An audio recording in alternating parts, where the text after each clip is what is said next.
1947 ਵਿੱਚ ਪੰਜਾਬ ਵੰਡਿਆ ਗਿਆ, ਜਿਹਦਾ ਪੰਜਾਬ ਨੂੰ ਬੇਇੰਤਹਾ ਨੁਕਸਾਨ ਹੋਇਆ। ਔਰ ਵਰਨਾ ਸਿੱਖ ਭਰਾ ਸਾਡੇ ਨਾਲ ਇੱਥੇ ਰਹਿੰਦੇ ਔਰ ਪੰਜਾਬ ਇਕੱਠਾ ਰਹਿੰਦਾ ਤੇ ਸਾਡੇ ਵਾਸਤੇ ਵੀ ਬੜੀ ਬਿਹਤਰੀ ਹੁੰਦੀ, ਕਿਉਂਕਿ ਅਸੀਂ ਗੁਰੂਆਂ ਦੀ ਕਿਰਪਾ ਸਾਡੇ ਤੇ ਹੁੰਦੀ। ਅਸੀਂ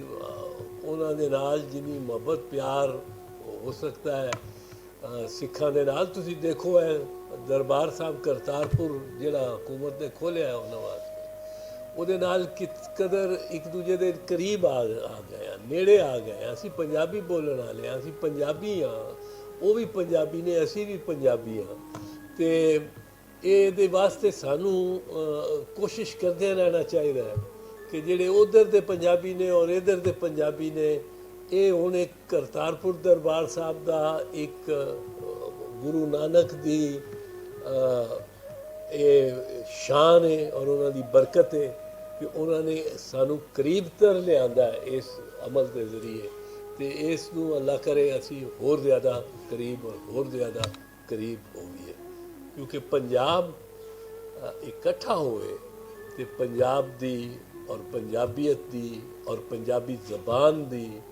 ਔਰ ਪੰਜਾਬ ਦੀ ਸਕਾਫਤ ਦੇ ਸਾਰਿਆਂ ਦੀ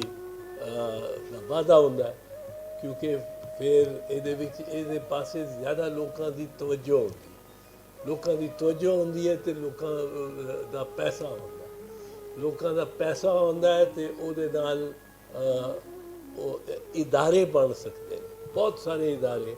ਜਿਹੜੇ ਪੰਜਾਬ ਦੇ ਇੱਧਰ ਔਰ ਉੱਧਰ ਮਿਲ ਕੇ ਹੋ ਸਕਦੇ ਸਨ। ਪੰਜਾਬ ਦੀ ਤਹਿਕੀਕ 'ਤੇ, ਪੰਜਾਬੀ ਦੀ ਤਹਿਕੀਕ 'ਤੇ, ਪੰਜਾਬੀ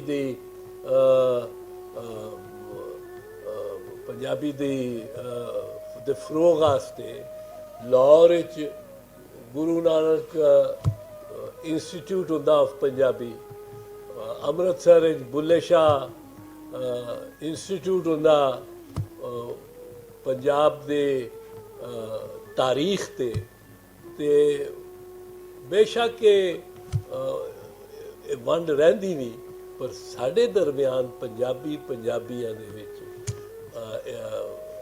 ਇਸ ਤਰ੍ਹਾਂ ਇੱਕ ਅਸੀਂ ਜੁੜ ਜਾਂਦੇ ਕਿ ਸਾਡੀ ਆਪਣੀ ਬਿਹਤਰੀ, ਸਾਡੀ ਅਗਲੀ ਨਸਲਾਂ ਦੀਆਂ ਬਿਹਤਰੀ